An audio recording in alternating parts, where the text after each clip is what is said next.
We're all in this together. You're watching Social Distance Learning by ISBA. Get the kids together.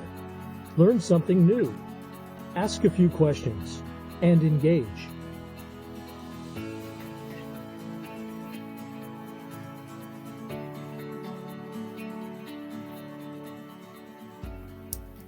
Hello, everybody. Salam alaikum. Peace be to all.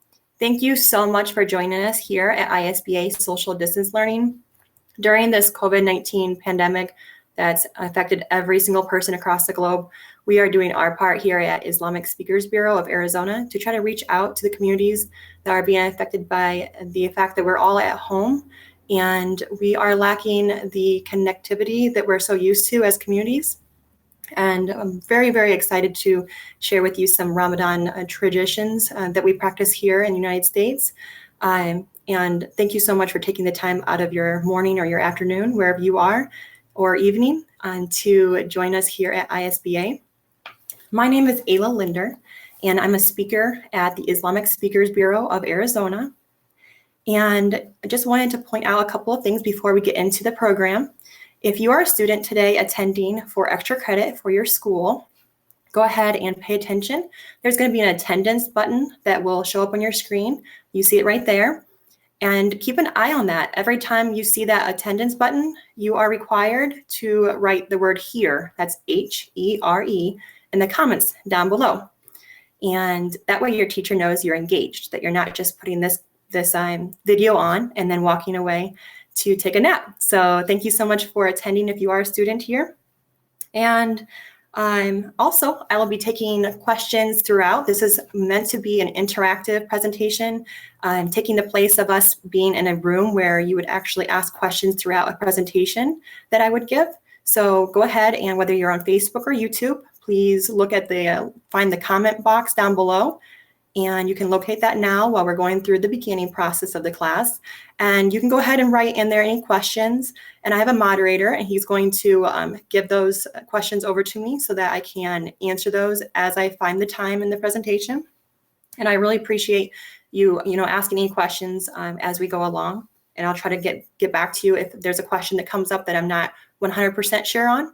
And I will find that out for you if I'm not sure, and I will get back to you promptly. I just don't want to misinform anybody. And also, lastly, before we get completely started, I just wanted to inform everybody that the photos that are used in this presentation are not property of ISBA, nor do we hold any rights or any permissions to reproduce this. So if you're taking screenshots or if you are saving this and sending this to somebody, please know that everything was found on public domain, and we do not own anything on this slideshow today. And from there, I think that we got everything out of the way in the beginning of this, and now we get to get into the fun part. So now we're going to get into Ramadan. What is Ramadan? So Ramadan is a very exciting Islamic holiday, and it is a month of fasting, of prayer, of goodwill, like doing good deeds, and also doing charity work, and also it's self-examination time for many Muslims. Fasting during Ramadan is a pillar of Islam. We've got 5 pillars in Islam, and it's a religious duty. And some people might wonder, are all Muslims required to fast during the month of Ramadan? And the answer is no. Children who are not mature enough to handle fasting, the elderly that might need medication, or just anybody who's on medication, women who are pregnant. If there is any reason that your doctor tells you that you should not fast, then you need to follow your doctor's advice and their orders. And so there are a few exceptions to the rule. But other than that, even during this pandemic, all Muslims are required by religious duty to fast during the daylight hours. Another question that we'll go ahead and move to the moon slide, please. Next slide. We're going to go into when is Ramadan. So right now it's going to be next week, but it does change. So Ramadan is the 9th month of the Islamic calendar. So as you guys know, obviously we are in April. So the traditional calendar that we follow is a little different than our religious calendar. So in Islam, we follow the moon, and we follow the lunar calendar, which means basically that when the sun sets, the next day starts. So this year, it's going to be next week on April 23rd or 24th. And it all depends on the moon sighting. So the new moon, you see the picture there, the image of the moon. And we actually have committees that look for the moon in each country that you live in. So as soon as that new moon is sighted, that marks the official start of Ramadan. And they call it Ramadan moon for that reason. And the holiday is going to last for 30 days. It follows, like I said, the lunar calendar. So it follows that new moon. And it's going to be 30 days of joy, happiness, and many blessings, God willing. And sometimes there is some bad weather, and that happens the last couple of years here in the United States, and we might not be able to sight the moon. So it's really cloudy or it's stormy.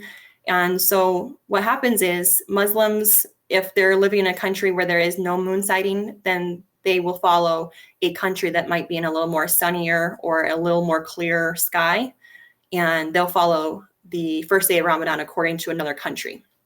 And that's happened here in the United States a couple of times recently. Next slide, please. And just to remind everybody, if you have any questions, and if I'm moving too fast, you can go ahead, and we can't have anybody raise hands here because I can't see you. But if you want to go ahead and type in a question or a comment or anything like that, feel free, and we can go ahead and answer those questions. We're going to go into fasting. So with most people, they usually focus on the food portion. Most Muslims, it's a big deal because obviously you're fasting during the daylight hours. So as you can see from the infographic on your screen, how many hours are Muslims fasting? And it shows different countries around the world, and it shows how many hours a day. So the daylight hours that you see there in the infographic, that is how many. So it's pretty crazy when you think about Iceland, 21 hours. That's crazy. Can you imagine? I am very, very thankful to God that I don't live in Iceland. So here in the US, we're about 16 and a half hours. And of course, that kind of moves a little bit depending on the calendar. But the daylight hours, it shows you there how many hours. So why do we fast? Why would anyone in their right mind fast from food, and from water and things like that? So, and what Muslims fast for is for self-discipline, and by disciplining themselves to resist the urge of the temptation to give in to their hunger pains and their thirst pains. It's going to help them examine themselves and their relationship with God. And it's also going to help their self-discipline in other areas of their life. If they can conquer hunger and thirst and be obedient to our religious rules, then that can carry over in other parts of their life, in relationships with their family and friends, and also work and school commitments.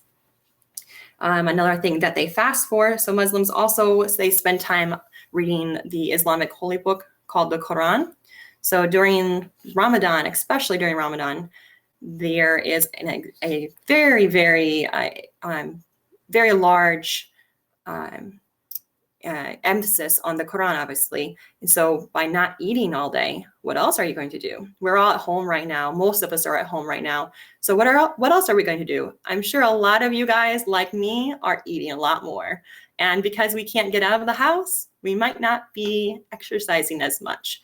So during Ramadan, we're not eating. So we are going to be in a similar situation in regards to staying home, like we are right now. But instead of eating, then we're going to turn our minds and our hearts to our Islamic holy book.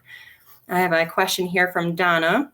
What happens? Let's see. What happens if Ramadan live in the far north where the sun never sets, like Tromsø, Norway? That was actually my question. I was actually thinking about that. And I know that there are places that have the 6 months or so of daylight and sunlight.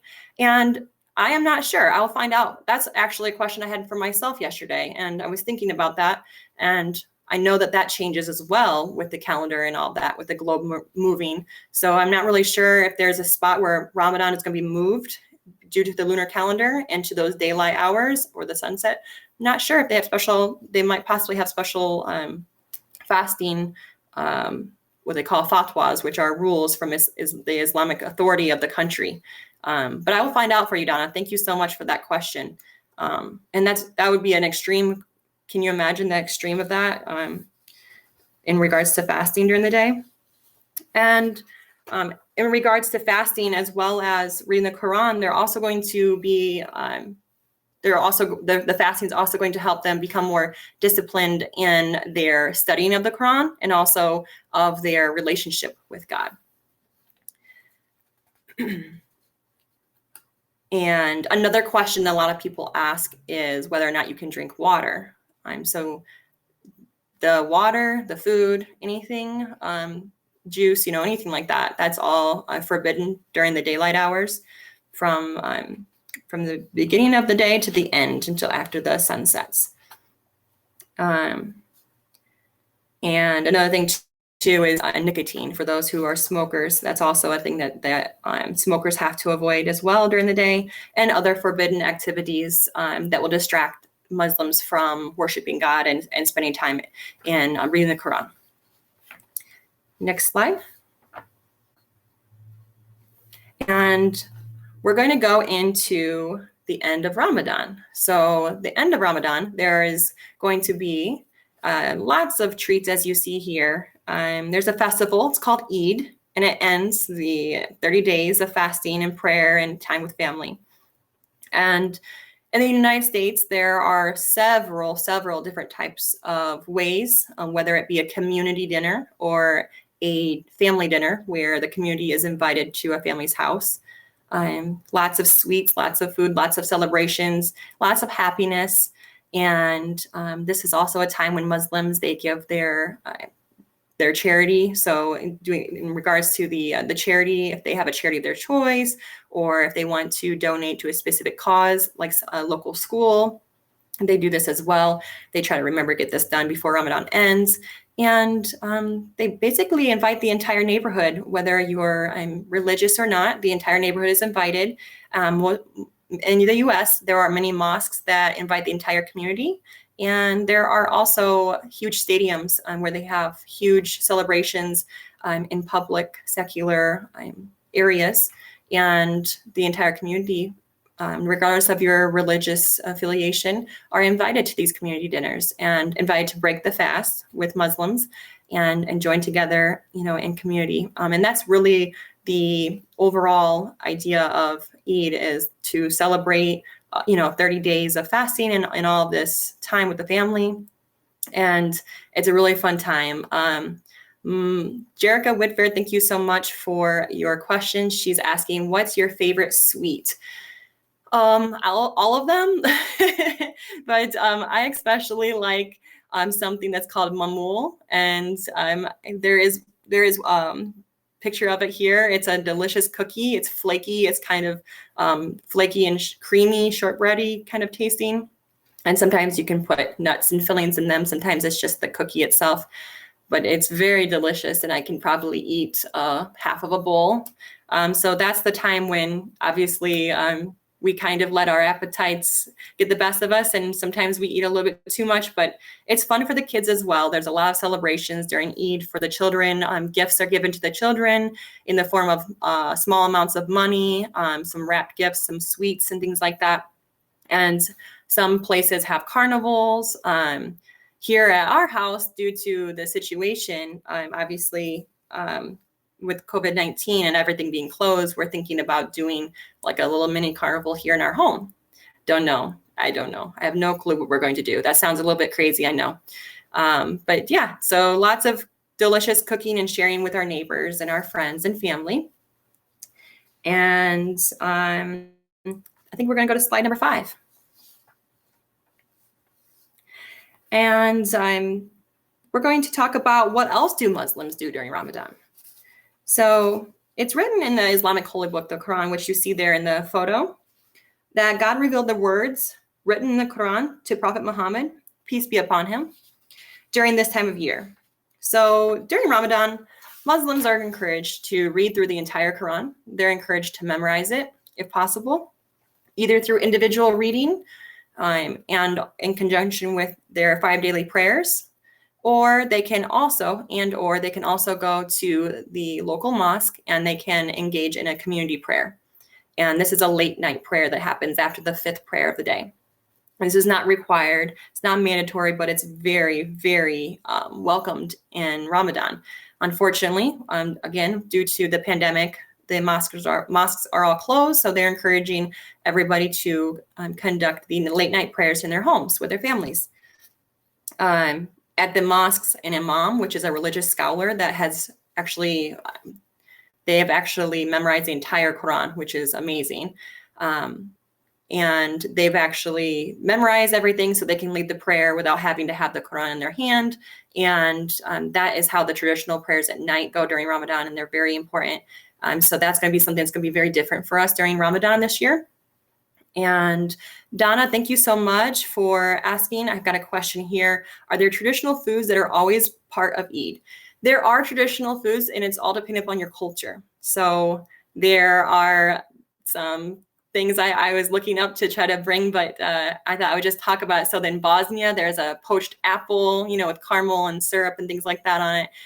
In Jordan, where my husband is from, he enjoys all kinds of certain foods. So in Jordan, they eat a lot of lamb. So of course, there's a lot of lamb dishes. So it depends on what country. And here in the US, we have so many cultures that are all mixed, which is amazing that you get a lot of different countries' cultures all mixed into one. So here I'm a Midwesterner, and my husband is a Jordanian. So we've got some meat and potatoes, Midwesterner on my side, and then we've got my husband's Jordanian dishes, and we're going to kind of mix them. So we mix them together in Ramadan. Some families, they have specific, if they're from a specific area, if both the husband and wife are from a specific area, then they're going to do a certain meat dish with rice or a certain meat dish with a potato. We do like a dumpling type of thing, and we put meat in it. Of course, we have like the traditional, the grape leaves with the rice inside. So it all kinds of depends. But our family, like I said, we mix everything that we have in our culture and from our background. And my husband brings with him all of the delicious sweets that he grew up watching his mom make. So we are going to make the sweets with some cream in them and some pastry dough. And we're going to make a lot of different sweets this year. I'm very excited about doing that and following my mother-in-law's recipes for Ramadan. And, of course, obviously in Eid. So yeah, lots of delicious stuff, all depending upon where you're from. And I had just mentioned that going back to the part about the nightly prayers and the imam, and there are actually 114 chapters, or what we call surahs, in the Quran. So during Ramadan, some people challenge themselves, some Muslims, they challenge themselves to, memorize, as I said, the entire Quran. It's a huge feat. It's a huge challenge for themselves. It's a personal challenge between them and God. And a lot of people enjoy to do that. And also some people, they enjoy to journal. They give out journaling this year just to get their thoughts out and on paper between them and God, and keep track of what they're studying in the Quran and kind of reflect upon the Quran. So as I said, lots of self-reflection. And in regards to other family traditions, there's also a lot of beginning before, like this coming week, we're going to be decorating. So some Muslims, they decorate their house. Some do not decorate their houses. And we'll be putting lights up, and we'll be putting up lights to kind of shine out and show the joy and welcome Ramadan with the lights. And it kind of, resembles like the light that, God is kind of shining down on us. So we feel like lights are a very common theme throughout most religions that worship God. So we're really excited as a family to put some lights up and to put a calendar that the children can follow. Every day they can do a good deed, and they're very excited to participate in that. And in addition to the food, obviously, that we're not going to be eating, but then we're going to be celebrating at the end of Ramadan. And the decorations, we are, as a family, just preparing to simplify and focus more on self-reflection. And we've been practicing it here in the last 3 weeks or 4 weeks being at home.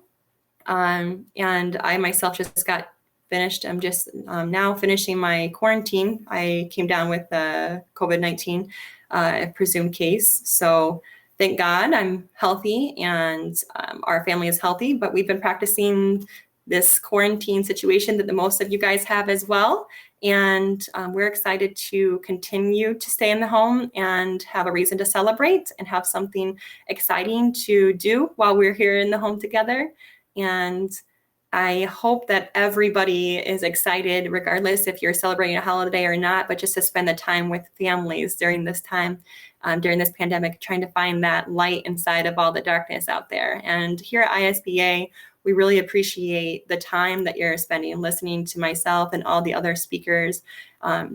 On Facebook page and our YouTube channel, you can visit the ISBA channel and the pages, and we actually have the social distance learning videos from past presenters, and including this one will be on there. So if there's somebody that would like to see this, you can actually send them the link to the page. They can watch this later. They can also watch the past presenters. And we appreciate too any sort of sharing of our page. That's obviously something that we would love for more people to see, the educational aspect that we engage in with our community. And if anybody is willing to donate, they can go to the Facebook page or YouTube channel and find that donation bar and help support our nonprofit. We are an educational nonprofit, just as most of them across the world.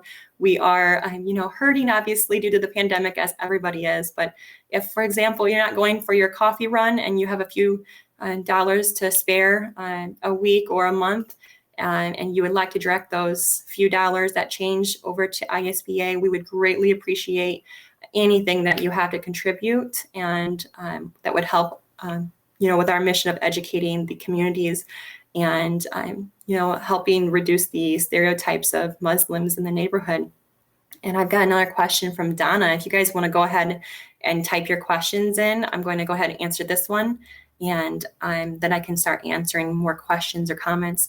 Let's see what she says here. Are there any mosques, and I can't quite see the beginning, but are there any mosques, something to close because of the pandemic, like some of the evangelical Christian churches who have continued to meet? Yes. So Donna, thank you so much for that question. And I kind of went through it fast through the presentation, and I want to clarify that in the United States, all the mosques have been closed, and we have an Islamic authority in the United States.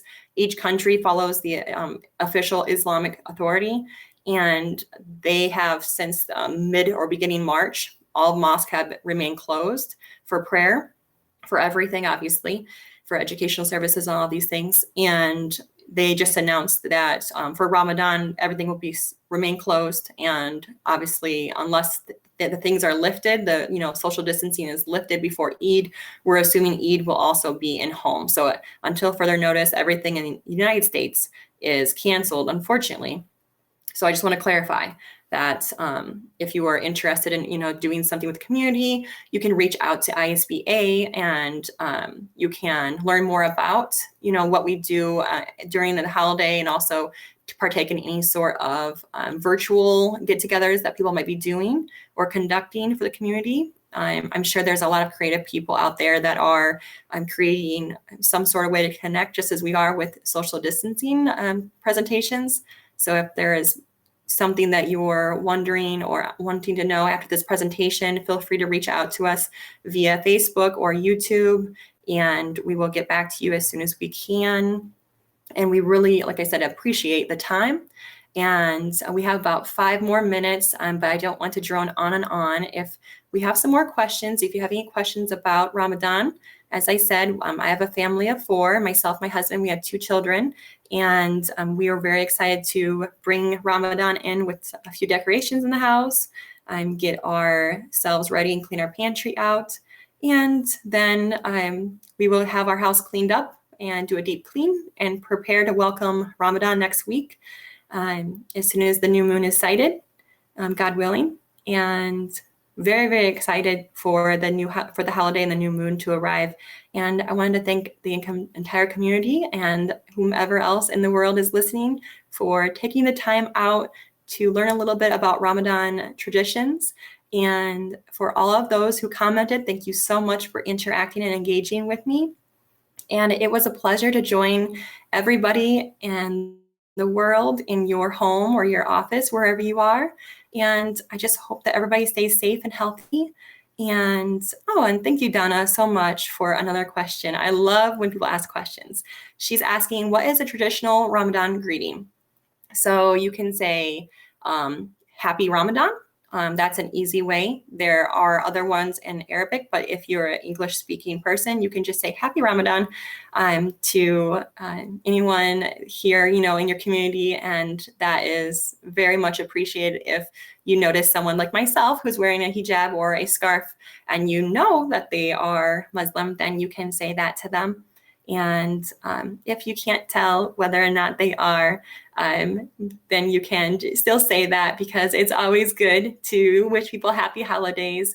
And so if you see anybody, if you're taking one of those crazy grocery store runs, one of your weekly runs to the grocery, and you see someone out there buying a lot of vegetables and fruits and items and some meat, please be a little bit more kind, because we've got this huge holiday coming up on ourselves, and we've got a lot of preparation to do to make sure that we've got everything in order so we can focus on worshiping God during the day so that we're not distracted. So if you see any Muslims in your neighborhood, please be extra kind to them. You can wish them happy Ramadan, and then at the end of the month, of the Ramadan month, then you can wish them happy Eid. And you can also take a little bit of time to be a little bit slow if they're in a hurry, like myself sometimes. So just be aware that they might be a little extra frantic, and it's not because of the pandemic. It might just be because they have a huge grocery list on their hands, and we've got a lot of restrictions on what we can buy and the amount. So I really appreciate, again, now that we've come upon, it's about 11:28 here. And I don't want to take any more of anyone's time unless there's any last questions. I really appreciate your time. And as I said, if you have anything to spare to support ISBA, we would greatly appreciate any monetary donation, as well as your support through sharing through any social platform that you belong to. And sharing our page with your friends and family would be great as well. And when everything goes back to normal, God willing, we will be back in the classrooms across Arizona and in the public sphere, anywhere that we are invited to give these presentations on the educational aspect of dispelling Muslim stereotypes. Thank you so much, everybody, for attending. And once again, don't forget, students, to put that you are here in the comments down below. And that way you get credit, your extra credit from your teachers. And good luck to all the students out there in your studies, and good luck to the parents out there with your kids at home, and good luck to the workers working remotely. Thank you so much. Be safe, be healthy, and be kind. Peace be to all.